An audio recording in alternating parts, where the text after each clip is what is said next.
Hi friends, welcome back to Birla's Parvai. இன்னைக்கு Wheels on Table எதை பத்தி பேச போறோம் அப்படினா இப்ப சமீபத்துல சோஷியல் மீடியால ரொம்ப ட்ரெண்டா இந்த ஆட்டோமொபைல் பத்தி ஒரு டாபிக்கா பேசிட்டு இருக்காங்க. அதுதான் மாருதியில ஒரு 5 ஸ்டார் காரா அப்படினு சொல்லி. அதுவும் மாருதி சுசுகியோட லேட்டஸ்ட் டிசையர் 5 ஸ்டார் வாங்குச்சா அப்படினு சொல்லி நிறைய அங்க இங்கேயும் ஷேரிங் வந்து போய்க்கிட்டே இருக்குது. நிறைய பேர் இதை பாசிட்டிவாக பண்ணுறாங்க, நிறைய பேர் இதை ட்ரோல் பண்ணி வந்து சொல்கிறாங்க. அப்போ ரியாலிட்டி தான் என்ன அப்படிங்கிறது தான் பேச போகிறோம். நம்ம இந்த டிசைரோட டிரைவுக்கு கோவாக்கு நான் போயிருந்தேன். அப்போ அந்த காரை கிட்டத்தட்ட ஒரு 5 to 6 hours வச்சு நான் ஓட்டியிருக்கேன். அந்த எக்ஸ்பீரியன்ஸில் அந்த காரோட பில்ட் குவாலிட்டி இன்க்ரீஸ் ஆகிருக்கா இல்லையா? இன்றைக்கி நம்ம கூட நம்மளோட விஜய் ப்ரோவும் ஜாயின் பண்ணியிருக்காரு. நம்ம கார் கன்சல்டிங் சப்போர்ட் பண்ணுறோங்கிறது உங்களுக்கு தெரியும். அதில் பையிங் சப்போர்ட் வந்து நமக்கு விஜய் தான் பண்றாரு.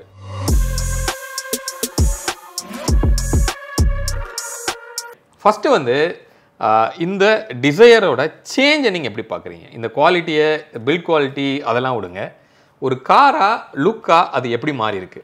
இல்லை சார், நம்ம சேல்ஸ் அப்படின்னு பார்க்குறப்போ இந்த டிசையரோட சேல்ஸ் வந்து சமீப காலமாக நியர்லி 1 year-ஆகவே கம்மியாகிட்டு இருக்கு. ஆக்சுவலாக அவங்க ஸ்விஃப்ட்டோட சேல்ஸில் பாதியாக வந்தது. இப்போ பார்த்தீங்கன்னா அதாவது நான் சொல்கிறது வந்து ஒயிட் போர்டு மட்டும் நியர்லி 5000 கீழெலாம் வந்துருச்சு. ஸோ அப்போ தான் வந்து என்னன்னா நம்ம கன்சல்டிங் வரவங்க கூட எனக்கு ஒரு சீப்பாக ஒரு பெஸ்ட்டாக ஒரு செடான் வேணும் அப்படின்னு கேட்குறப்போ நல்ல மைலேஜ் டிசையர் சஜஸ்ட் பண்ண கூட இல்லைங்க அது வேணாங்க, அது வந்து ரொம்ப பழசாவே இருக்குது, அவுடேட்டடாகவும் இருக்குது. இன்னொன்று நம்ம அந்த டூர், அதாவது இந்த டாக்ஸி, இந்த கேப் வெஹிக்கிள் பார்க்குறப்போ ரெண்டுத்துக்கும் பெரிய டிஃப்ரென்ஸே இல்லை. ஸோ அதை கம்பேர் பண்ணிட்டு எல்லாரும் நான் வந்து அமேஸ் போய்க்கிறேன்னு ஃபஸ்ட்டு சாய்ஸ் அமேஸ் போயிடுறாங்க, இல்லைன்னா ஆரா போகிறாங்க. ஸோ இப்போ வந்து பண்ணுற சேஞ்ச் வந்து பெரிய சேஞ்சாக இருக்குது. அதாவது இந்த செக்மெண்ட்லேயே இவங்க தான் ஒரு நிறைய ஃபர்ஸ்ட் இன் செக்மெண்ட் ஃபீச்சர்ஸ் கொண்டு வந்திருக்காங்க. ப்ளஸ் டிசைன் வந்து பயங்கர பெரிய அப்கிரேட். அதாவது மெட்டலில் பெருசாக சேஞ்ச் பண்ணல, ஆனாலுமே கார் பெருசாக மைக்ரேட் ஆன மாதிரி ஒரு ஃபீல் இருக்கு. பார்க்க நமக்கு, அதாவது நம்ம கண்ணால் பார்க்குறப்போ இல்லை இப்போ நம்ம ஃபுல்லாகவே நம்ம ஆனால் அது என்ன நம்ம சோஷியல் மீடியாவில் ஒரு வெர்ச்சுவலாக தான் பார்க்குறோம். ஸோ இதில் பார்க்குறப்போ ஒரு நல்ல பில்ட் இருக்கு போல் அப்படி தான் இருக்குது பார்க்குறப்போ. ஓகே, ஆனால் ஸ்விஃப்ட்டை விட கொஞ்சம் வந்து இம்ப்ரூவ் ஆன மாதிரி நமக்கு தெரியுது. சரி, ஓகே. ஸோ அப்போ அதில் என்னென்ன சேஞ்ச் நடந்திருக்கு அப்படிங்கிறத ஒரு டிஸ்கிரைப் பண்ணோம் அப்படின்னு நினச்சோன்னா, ஃப்ரண்ட்டில் ஹெட்லைட் வந்து உங்களுக்கு மாறி இருக்குது, கம்ப்ளீட் டிஆர்எல் செட்டப்பாக கொடுத்துருக்காங்க. பட் ஸ்டில் இண்டிகேட்டர் வந்து உங்களுக்கு ஹாலஜனில் தான் இருக்குது. இந்த கிரில் வந்து கம்ப்ளீட்டாக உங்களுக்கு சேஞ்ச் ஆகிருக்கு. இந்த ஹெட்லைட்டோட லுக்கே வந்து அந்த ஃப்ரண்ட் லுக் அப்படியே மாற்றிருச்சு அப்படின்னு சொல்லலாம். ஏதோ ஒரு லக்ஸரி காரோட ஃபீல் வந்து உங்களுக்கு இருக்குது. தோ அந்த போனட் எதுவுமே சேஞ்ச் ஆகலை, பட் இருந்தால் கூட அதுவே வந்து ஒரு பெரிய சேஞ்ச் மாதிரி நமக்கு தெரியுது. ஃப்ரண்ட்டில் ஒரு 360 டிகிரிக்குரிய ஒரு கேமராவும் வந்து கொடுத்துருக்காங்க. அப்போ உள்ள மிச்ச காரில் இருக்கிற லைக் ஸ்விஃப்ட்டு, பலினோ, ஃப்ராங்ஸு இதெல்லாம் இருந்த அந்த 360ஓட செட்டப் வந்து இதுலேயும் வந்து உங்களுக்கு கொடுத்துருக்காங்க. ஸோ அப்போது நம்ம வந்து ஒரு கேப்லேயே இந்த காரை பார்த்து பழகிட்டு இந்த ஒரு காரை இப்படி பார்க்குறதுக்கு கொஞ்சம் ரெஃப்ரெஷிங்காக இருந்தது. அதுவும் கலர்ஸுமே வந்து கொஞ்சம் ரெஃப்ரெஷிங்கான கலர்ஸ். அந்த ப்ளூ வந்து எனக்கு ரொம்பவே பிடிச்சிருந்தது. நான் இன்ஸ்டாவில் கூட ஒரு போஸ்ட்டில் கொடுத்து ஒரு போல் கேட்டிருந்தேன், இந்த ப்ளூ வந்து உங்களுக்கு பிடிச்சிருக்கா அப்படின்னு. ரொம்பவே நல்லா இருந்ததுன்னு சொல்லலாம். அந்த ஈவெண்ட்டே ரொம்ப கிராண்டாகவும் பண்ணியிருந்தாங்க. ஃபீச்சர்ஸ் அப்படின்னு நம்ம பார்த்தோம் அப்படின்னா, சேஃப்டியோட ஃபீச்சர்ஸ் வந்து கொஞ்சம் இம்ப்ரூவ் பண்ணியிருக்காங்க. 6 ஏர்பேக்ஸ் அப்படிங்கிறது அக்ராஸ் ஆல் த வேரியன்ட்ஸ் வந்து உங்களுக்கு வந்திருக்குது. அதே மாதிரி இஎஸ்பி உள்ளே வந்திருக்கு. இந்த ஹில் ஹோல்ட் அசிஸ்ட்ங்கிறத உள்ளே கொண்டு வந்திருக்காங்க. டயர் ப்ரெஷர் மானிட்டருங்க உள்ளே வந்திருக்கு. அதுக்கப்புறம் ஒரு சன்ரூஃப் அப்படிங்கிறது இந்த செக்மெண்ட்டில் இல்லாத ஒரு விஷயம் வந்து இதில் உள்ளே வந்திருக்கு. சரி, இப்போ இது எல்லாமே வந்து எந்த அளவுக்கு சேஃப்டிக்கு சப்போர்ட் பண்ணுது அப்படிங்கிறத நம்ம பார்க்கலாம். இன்ஜின் அப்படின்னு நம்ம பார்க்கும்போது ஒரு 4 சிலிண்டர்லேருந்து 3 சிலிண்டராக மாறி இருக்குது. But still 1.2 litre engine. இப்போ ரீசெண்டாக ஸ்விஃப்ட்டில் வந்த அந்த இன்ஜினே வந்து இந்த டிசைர்லேயும் வந்து உங்களுக்கு கொடுத்துருக்காங்க. இப்போ புதுசாக அந்த 7 நியூ கலர்ஸ் வந்திருக்கு.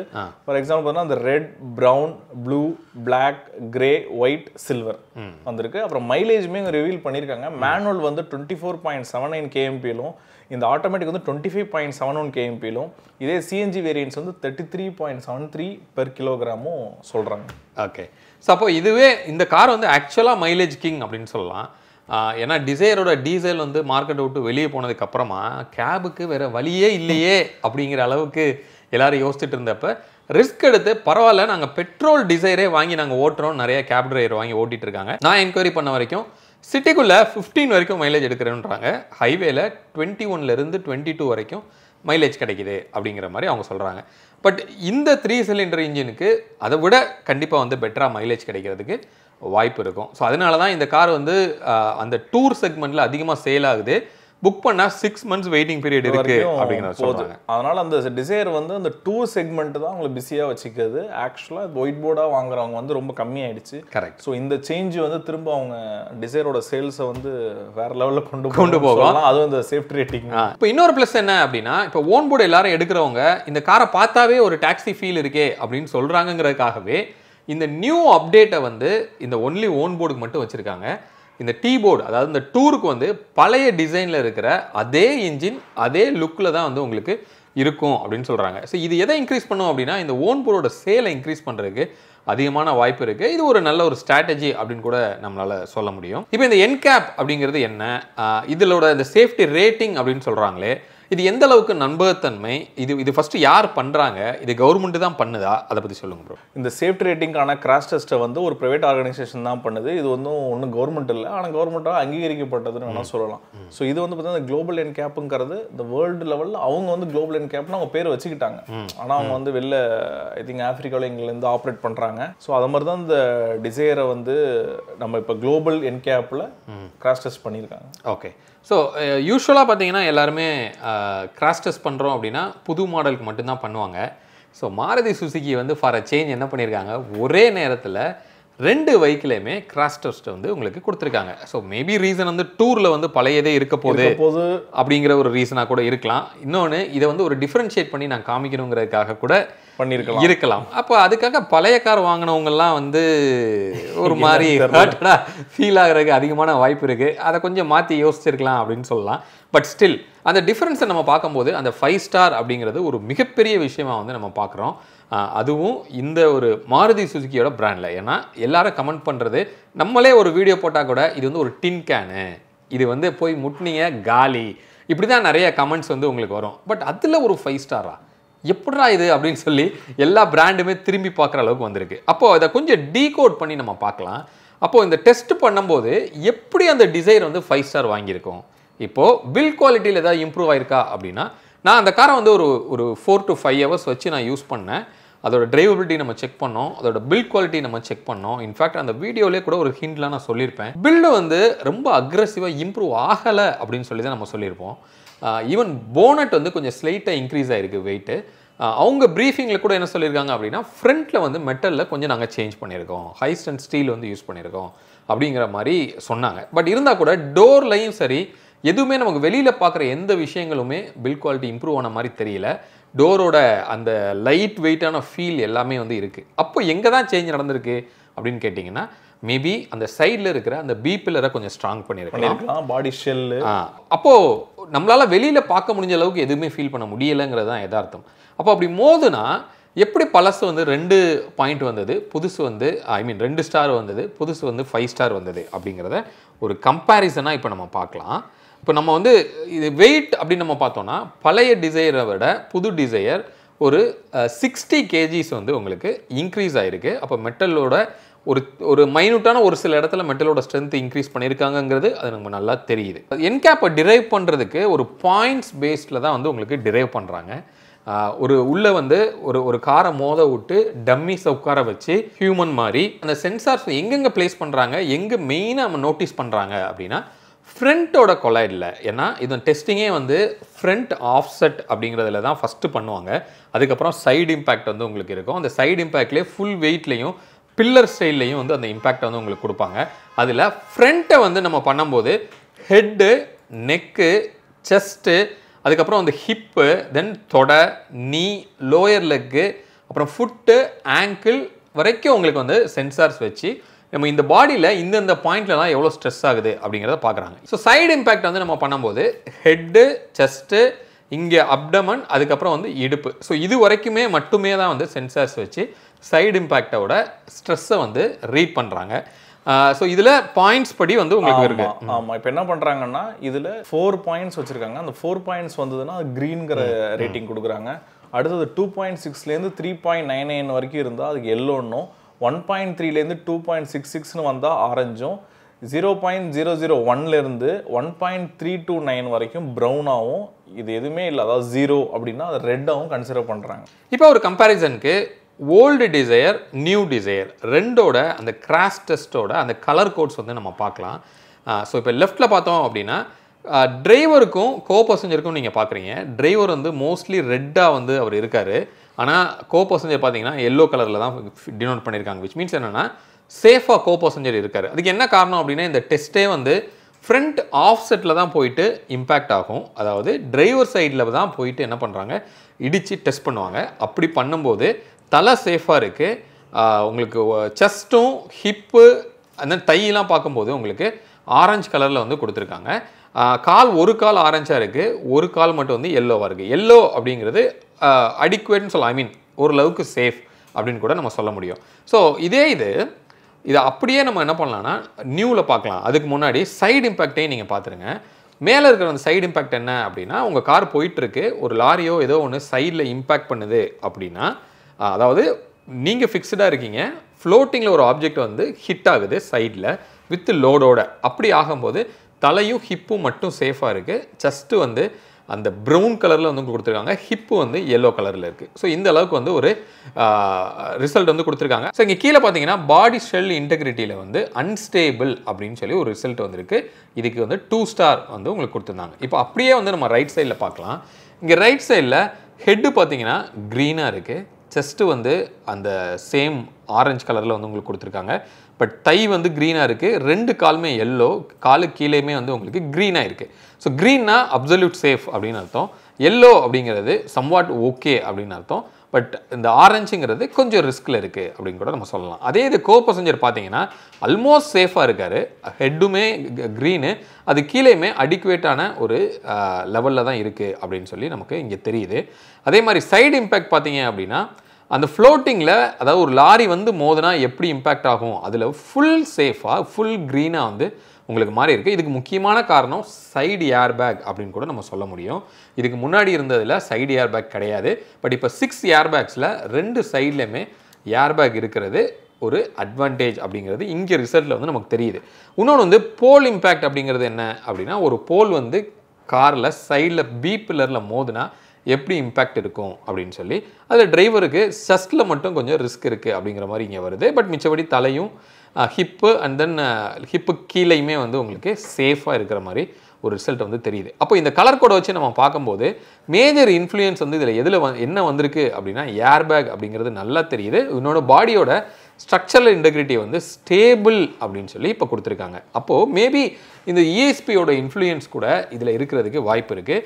இந்த இஎஸ்பியுமே வந்து பேஸ் வேரியண்ட்லேருந்தே உங்களுக்கு உள்ளே கொண்டு வந்திருக்காங்க. அப்போது மெட்டல் இம்ப்ரூவ் ஆயிருக்கோ இல்லையோ, ஆனால் சேஃப்டிக்கு தேவையான ஃபீச்சர்ஸ் இம்ப்ரூவ் ஆனதுனால இங்கே நல்லாவே வந்து ஒரு ரிசல்ட்ஸ் வந்து சேஞ்ச் நம்மளால் பார்க்க முடியுது. அதனால இந்த கார் வந்து ஒரு 5 ஸ்டார் ரேட்டட் கார் அப்படின்னு சொல்லி உங்களுக்கு அனௌன்ஸ் பண்ணியிருக்காங்க. அப்போது மாருதியில் இந்த அளவுக்கு நமக்கு குவாலிட்டி இம்ப்ரூவ் பண்ணிட்டாங்களா அப்படி இப்படி அப்படின்னு பார்த்தோன்னா, ஆக்சுவலாக பார்த்தோன்னா ஒரு 6 ஏர் பேக்ஸ் கொடுத்துட்டாவே 4 ஸ்டாருங்கிறது கேரண்டியாக வந்துடும். அது போக நீங்கள் வந்து ஸ்ட்ரக்சரில் ஸ்லைட்டை சேஞ்ச் பண்ணும்போது அது 5 ஸ்டாராக உங்களுக்கு மாறுதுங்கிறது தான் யதார்த்தம். இப்போ இந்த வீடியோவில் நம்ம வந்து ரெண்டையும் கிராஷ் பண்ண விட்டு இப்போ இங்கே ஒரு வீடியோ காமிச்சிட்டு இருக்காங்க. அதில் பழைய டிசைர் வந்து நீங்கள் பார்க்குறீங்க, போய் கிராஷ் ஆகுது ஃப்ரண்ட்டில். அதுக்கப்புறம் அந்த கார் எவ்வளோ தூரம் தூக்கி வீசப்படுதுங்கிறத நீங்கள் பார்க்கலாம். அப்படின்னா என்ன அர்த்தம் அப்படின்னா, ஃப்ரண்ட்டில் இருக்கிற க்ரம்பிள் ஜோனில் கொஞ்சம் டிஃபெக்ட்ஸ் இருக்குதுன்னு கூட நம்மளால் சொல்ல முடியும். ஏன்னா அதை அப்சர்வ் பண்ண வேண்டிய ஃபோர்ஸை ஓரளவுக்கு அப்சர்வ் பண்ணிவிட்டு மீதி ஃபோர்ஸை ரியாக்ஷன் ஃபோர்ஸாக மாற்றி அந்த காரை தூக்கி வெளியே வந்து எரிஞ்சிருச்சு. பட் இப்போ இருக்கிற டிசைரோட வீடியோவில் நீங்கள் பார்க்கலாம், ஃப்ரண்ட்டில் கிராஷ் ஆகுது. அந்த க்ரம்பிள் ஜோன் வந்து எந்த அளவுக்கு ஃபோர்ஸை உள்வாங்க முடியுமோ உள்வாங்கி அந்த காரை தூக்கி எறிகிற டிஸ்டன்ஸ் வந்து ரொம்பவே கம்மியாக இருக்குது அப்படின்னு சொல்லலாம். அப்படி இருந்ததுனால பின்னாடி இருக்கிற கிராஷ் கூட இந்த நியூ டிசைரில் ஆகலை. பட் அதில் பார்த்தீங்கன்னா பின்னாடி வாலில் ஹிட் ஆகி ரியர் கிராஷும் வந்து அந்த இடத்துல வந்து நடந்திருந்தது அப்படின்னு சொல்ல முடியும். அப்போது இந்த ஃப்ரண்ட்டோட டிசைனுமே கொஞ்சம் இம்ப்ரூவ் பண்ணியிருக்காங்க. அந்த க்ரம்பிள் ஜோனை கொஞ்சம் பெட்டராக ஒர்க் பண்ணியிருக்காங்க அப்படின்னு சொல்லலாம். அதனாலையும் இந்த சேஃப்டி ரேட்டிங் இம்ப்ரூவ் ஆனதுக்கு ஒரு முக்கியமான காரணமாக கூட இருந்திருக்கலாம். அப்போது உங்கள் மைண்டில் டக்குன்னு மாருதிக்கு ஒரு 5 ஸ்டார் ரேட்டிங் கொடுத்த உடனே அப்போ இந்த என்கேப்பே வந்து கரப்ஷன் தானோ அப்படின்னு ஒரு கொஸ்டின் வந்து எல்லாருக்கும் மைண்டில் டக்குன்னு ஸ்ட்ரைக் ஆகிருக்கும். பட் அவங்க கொடுத்த ரிப்போர்ட் வச்சு பார்க்கும்போது கொஞ்சம் வேலிடாக தான் இருக்குது. ஓரளவுக்கு மாருதியுமே வந்து ஒர்க் பண்ணியிருக்காங்க அப்படின்னு கூட நம்ம கண்டிப்பாக சொல்ல முடியும். அப்போ கிட்ஸுக்குன்னு நம்ம பார்க்கும்போது ஐசோஃபிக்ஸ் பழசுலையும் இருந்தது, புதுசுலையும் இருந்தது. ஆனால் இப்போ எப்படி ஹையராக வந்து 4 ஸ்டார் வந்து கிட்ஸுக்கு வாங்கியிருக்கு, அதுவும் பாயிண்டில் பார்த்தீங்கன்னா 49க்கு 39.2 வந்து உங்களுக்கு வாங்கியிருக்கு. ஆனால் பழசில் பார்த்தீங்கன்னா 2 ஸ்டார் தான் கிட்ஸுக்கு வாங்கியிருந்தது, 49க்கு 24.45 தான் பாயிண்ட் வந்து உங்களுக்கு வாங்கியிருக்கு. அப்போ முக்கியமான காரணம் தோ ஐசோஃபிக்ஸ் இருந்தால் கூட அந்த சைடு ஏர் பேக் அப்படிங்கிறது இந்த சைல்டோட சேஃப்டிலையும் இம்ப்ரூவ் பண்ணியிருக்கு அப்படின்னு சொல்லி நம்ம சொல்ல முடியும். இந்த புதுசில் 5 ஸ்டாருக்கு 31.24 வந்து அடல்ட்டுக்கும் 39.20 வந்து சைல்டுக்கும் வந்து உங்களுக்கு இந்த சேஃப்டி ரேட்டிங்காக வந்திருக்கு. ஓகே, அப்போது டெஃபினட்டாக கொஞ்சம் ஃப்ரண்ட்டில் அந்த க்ரம்பிள் ஜோனில் ஒர்க் பண்ணியிருக்காங்க, சைடில் பி பில்லரில் கொஞ்சம் ஒர்க் பண்ணியிருக்காங்க. அது மட்டும் இல்லாமல் 6 ஏர் பேக்ஸ், இந்த இஎஸ்பி இதெல்லாம் வந்து ஒரு மாதிரி மேஜராக அந்த காரோட சேஃப்டி ரேட்டிங்கை இம்ப்ரூவ் பண்ணுறதுக்கு அதிகமாக ஹெல்ப் பண்ணியிருக்கு. டெஃபினட்டாக மாருதி சுசுக்கிக்கு ஒரு ப்ரௌடான மூமெண்ட் அப்படின்னு சொல்லலாம். காரை தூக்கி விட்டு இனிமேல் சேலுக்கு வந்து கண்டிப்பாக வருவாங்க. இதே மாதிரி எல்லா காருக்குமே இம்ப்ரூவ் ஆகிறதுக்கும் வாய்ப்பு இருக்கும். ஏன்னா இந்த இன்ஜினோட சேஞ்சு இனிமேல் நடக்க போகுது. இந்த Z12E அப்படிங்கிற இன்ஜின் எல்லா கார்லையும் இனிமேல் கொண்டு வருவாங்க. பலினோவாக இருக்கலாம், ஃப்ராங்ஸாக இருக்கலாம், எல்லாத்துலேயுமே உள்ளே வரும். அது பண்ணும்போது இந்த சேஞ்சுகளும் மாற்றி வெளியே வர்றதுக்கு அதிகமான வாய்ப்பு இருக்குது. ஆல்ரெடி நம்பர் 1 தான். நம்பர் 1னா சாதாரண ஒன்று கிடையாது. 1 லட்சம் கிட்டத்தட்ட 1 லட்சம் கார் டிஃபரன்ஸில் மாதம் மாதம் சேல் பண்ணிட்டு இருக்கிற ஒரு பிராண்டு. இது மக்களுக்காக இதை பண்ணணும்னு முன் வந்து பண்ணாங்க அப்படிங்கிறதே வந்து ஒரு மிகப்பெரிய விஷயம் தான். அதுக்கு ஒரு பெரிய அப்ளாட்ஸ் வந்து அவங்களுக்கு கொடுத்தே ஆகணும் அப்படின்னு சொல்லி நம்ம சொல்லலாம். இதே நமக்கு என்ன ரூமர்ஸ் வந்ததுன்னா, ஆக்சுவலாக இவங்க வந்து பாரத் என்கேப்க்கு அப்ரோச் பண்ணதான் அவங்க வந்து, ஆனால் நீங்களே பார்த்துருப்பீங்க, சில நம்ம டாடா மஹேந்திரா பிராண்ட்ஸை தவிர வேற எதுவும் அவங்க கிராஷ் டெஸ்ட் பண்றது இல்ல. டாடாவை தவிர எதுவுமே பண்றது இல்லைன்னு சொல்லலாம். இல்லை, இன்ஃபேக்ட் இவங்க கூட முன்னாடியே கொடுத்துட்டாங்க, அது வரலங்கிறதுனால மாருதியே ஸ்டேட்மெண்ட் என்ன சொல்லிருக்காங்கன்னா, அவங்களா ஃபோர்ஸ் பண்ணி தான் குளோபல் என்கேப்புக்கு இந்த டிசைர் கொடுத்துருக்காங்க, எங்களுக்கு கிராஷ் டெஸ்ட் பண்ணி கொடுங்கன்னு. ஸோ அப்படி கொடுத்து மற்ற பிராண்ட்லாம் பண்ற மாதிரி வண்டி லான்ச்சுக்கு முன்னாடி, அதாவது பிரைன்ஸோட அனௌன்ஸ்மெண்ட்டுக்குலாம் முன்னாடியே நான் கிராஷஸ் ரிசல்ட்டை சொல்லி அவங்களோட மார்க்கெட்டிங் சேல்ஸை பூம் பண்ணுறதுக்கு இது ஒரு அவங்க ஒரு ஸ்டெப் எடுத்து வச்சதா சொல்கிறாங்க. ஏன்னா இதை பண்ணி தான் அவங்க வந்து சேல்ஸ் இன்க்ரீஸ் பண்ணுங்கிற அவசியம் கிடையாது இல்லை. பட் இருந்தால் கூட நாங்களும் பண்ணுவோம் அப்படின்னு சொல்லி பண்ணி காமிச்சிருக்காங்க அப்படின்னு சொல்லலாம். டெஃபினட்டாக இதை வந்து நம்ம வரவேற்கணும். இது வந்து ஒரு பாசிட்டிவான ஒரு அப்ரோச்சாக தான் நம்ம பார்க்குறோம். இதை ட்ரோல் பண்ணுற அளவுக்கு இதில் ஒன்றும் பெருசாக இல்லை அப்படின்னு சொல்லி நம்ம சொல்ல முடியும். ஸோ இதுதான் இந்த மாருதி சுசுக்கியோட டிசையர் 5 ஸ்டார் வாங்கினதுக்கு ஒரு முக்கியமான காரணம். இன்னென்ன ரீசன்னால தான் அது 5 ஸ்டார் வந்து வாங்கியிருக்கு அப்படின்னு சொல்லி நம்ம சொல்லலாம். கண்டிப்பாக இந்த கார் வந்து டெஸ்ட் ட்ரைவ் இன்னும் கொஞ்ச நாளில் வர்றதுக்கு வாய்ப்பு இருக்கும். நீங்கள் இன்கேஸ் கார் வாங்கணும்னு நினச்சிங்கன்னா ஒரு ப்ராக்டிக்கலான ஒரு கார் தான் இது வந்து மைலேஜ் கிங் அப்படின்னு கூட சொல்லலாம். ஒரு 5 பேர் கூட மேனேஜபிளாக போக முடியும், 4 பேர் ரொம்ப கம்ஃபர்டபுளாக போகலாம். ஒரு பெரிய பூட் ஸ்பேஸு எல்லாமே வந்து இருக்குது. முன்னாடி டாக்ஸி மாதிரி இருக்கே அப்படின்னு ஃபீல் பண்ண ஒரு காரணம், அதையும் ஓவர் ரூல் பண்ணி டாக்ஸிக்கு தனியாக ஒரு மாடலு, ஒரு ஒயிட் போர்டுக்கு தனியாக ஒரு மாடல் மாதிரி கொண்டு வந்தது ஒரு மிகப்பெரிய விஷயம். ஆமாம், ப்ரீமியம்லாம் போகாமல் இப்போ லக்ஸுரி கார் மாதிரி டிசைனில் கொண்டு வந்துட்டாங்க. இல்லை, ரொம்ப அதிசயம் என்னென்னா எல்லாரும் எஸ்யூவி நோக்கி போயிட்டு இருக்கிறப்ப திருப்பி செடானில் வந்து இந்த மாதிரி ஒரு மாற்றம் வர்றது ஒரு நல்ல விஷயம். ஏன்னா அமேஸும் வந்து ஒரு ட்வீட் பண்ணியிருக்காங்க, அவங்களோட ஃபேஸ் லிஃப்ட் வந்து வரப்போகுது அப்படின்னு சொல்லி. அப்போ அதுவும் வருது அப்படின்னா ஒரு டஃப் காம்படிஷன் இருக்கலாம். ஒரு செடானில் இப்படிலாம் வந்து சேஞ்ச் ஆகுறதுங்கிறது அதோட சேலை இன்க்ரீஸ் பண்ணுறதுக்கு வாய்ப்பு இருக்கும் அப்படின்னு சொல்ல முடியும். ஹோப் இந்த வீடியோ ஒரு பெட்டர் அண்டர்ஸ்டாண்டிங் உங்களுக்கு கொடுத்துருக்கோம் அப்படின்னு நாங்கள் நம்புகிறோம். மீண்டும் அடுத்து வேறு ஒரு வீடியோவில் உங்களை வந்து நாங்கள் சந்திக்கிறோம். அது வரைக்கும் உங்களிடமிருந்து விடைபெறுவது உங்கள் பிர்லா விஜய். பை.